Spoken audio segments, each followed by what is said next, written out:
ముఖ్యమంత్రి గారికి డైరెక్ట్ గా చెప్తున్నా, ఓటమి చెందిన మీరు వచ్చి కామారెడ్డిలో ఎలాంటి కార్యక్రమం చేసినా నేను ఆహ్వానం పలుకుతా. ఎందుకంటే మీరు ముఖ్యమంత్రిగా ఉన్నారు, ఇక్కడ ఓటమి చెందిన కాబట్టి.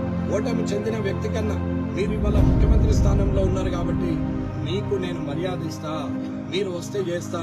కానీ 9 సార్లు టికెట్ ఇస్తే 7 సార్లు ఓడిపోయిన వ్యక్తి, ఏడ నిలబెట్టినా గానీ గెలవలేని వ్యక్తి, కనీసము ఇవాళ ఒక 100 కోట్లని ఈ సంవత్సరంలో సంపాదించినటువంటి అత్యంత నీచంగా, అత్యంత కరప్షన్ చేసే, అతి డబ్బుల లాలుచున్నటువంటి ఆ వ్యక్తిని ఇవాళ కామారెడ్డి మీద మీరు వదులుతా అంటే ఊరుకునే ప్రసక్తే లేదు.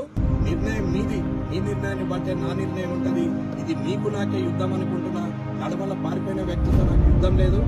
కాబట్టి రేవంత్ రెడ్డి గారు మీరు ఆలోచించుకోండి. ఇంతకుముందే నేను మిమ్మల్ని కలిసి చెప్పిన, సీఎంఆర్ఎఫ్ గురించి మాట్లాడినప్పుడే ఈ వ్యక్తి గురించి మీకు డీటెయిల్డ్గా చెప్పిన. మీరు మాట్లాడిరు, విన్నరు, ఊరుకున్నారు. తిరిగి నేను సంవత్సరంన్నర ఓపిక పెట్టిన, కానీ ఇక ఓపిక పట్టే ప్రసక్తే లేదు. కాబట్టి మీరే ఆలోచించుకొని నిర్ణయం తీసుకోవాలని తెలియజేస్తున్నాను.